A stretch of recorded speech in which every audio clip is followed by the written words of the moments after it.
Hello everyone. मैंने आप सभी की हेल्प करने के लिए कुछ नोट्स बनाए हैं जो मैं आपको शेयर करना चाहती हूँ। ठीक है, ये आपको एग्जाम में बहुत ही हेल्प करेंगे। कंजक्शन कंजक्शन क्या होता है? दूसरा नाम इसको linking verb, connector, joining word भी कहा जाता है। इसमें आपको सबसे इम्पोर्टेंट रूल जो एग्जाम में बार बार पूछा जाता है, बिकॉज और सिंस आर नॉट यूज, सो, दस एंड देयरफॉर। इसमें आपको ये याद रखना है कि जो हमेशा कभी भी बिकॉज और सिंस के बाद कभी भी बाय का, सो का, दस का और देयरफॉर चार चीज़ों का यूज़ नहीं होगा। कभी भी किसका यूज़ नहीं होगा? दस का, सो का, देयरफॉर का और बाय का यूज़ नहीं होगा कभी भी। ठीक है, ये कंजक्शन आपको याद रखना है।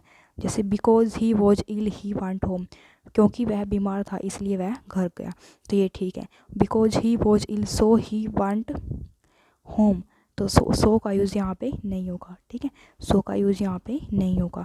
उसके बाद है प्रोनाउन। ये भी बहुत बार पूछा जाता है एग्जाम में। प्रोनाउन में ये डिस्ट्रीब्यूटेड प्रोनाउन, आपको क्या याद रखना है कि जो ऑल का यूज़ होता है वो टू के लिए या टू से ज़्यादा के लिए होता है। ठीक है, दो के लिए भी हो सकता है और दो से ज़्यादा के लिए भी हो सकता है। और एवरी का यूज़ किसके लिए होता है? दो के लिए भी हो सकता है, दो से ज़्यादा के लिए भी हो सकता है। ठीक है, उसके बाद एदर का यूज़, एदर, बोथ और नेदर, सिर्फ इन तीनों का यूज़ दो के लिए होता है। सिर्फ तीनों का, किसका? एदर, बोथ और नेदर। ठीक है, तीनों का यूज़ दो के लिए होता है, बाकी सब का दो या दो से ज़्यादा के लिए होता है।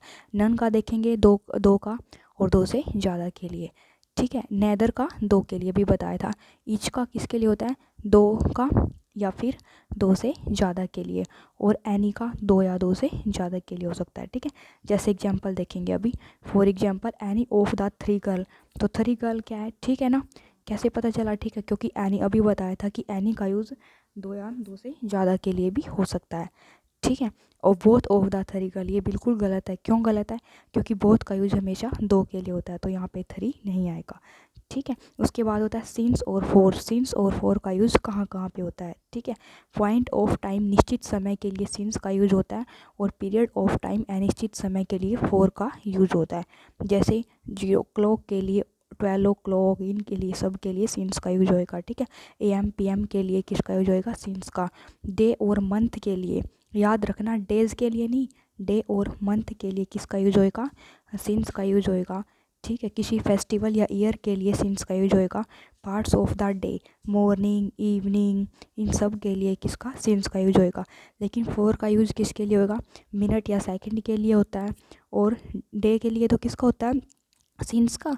और डेज या ईयर्स के लिए किसका यूज होता है? फोर का। और सेंचुरीज के लिए भी फोर का यूज होता है।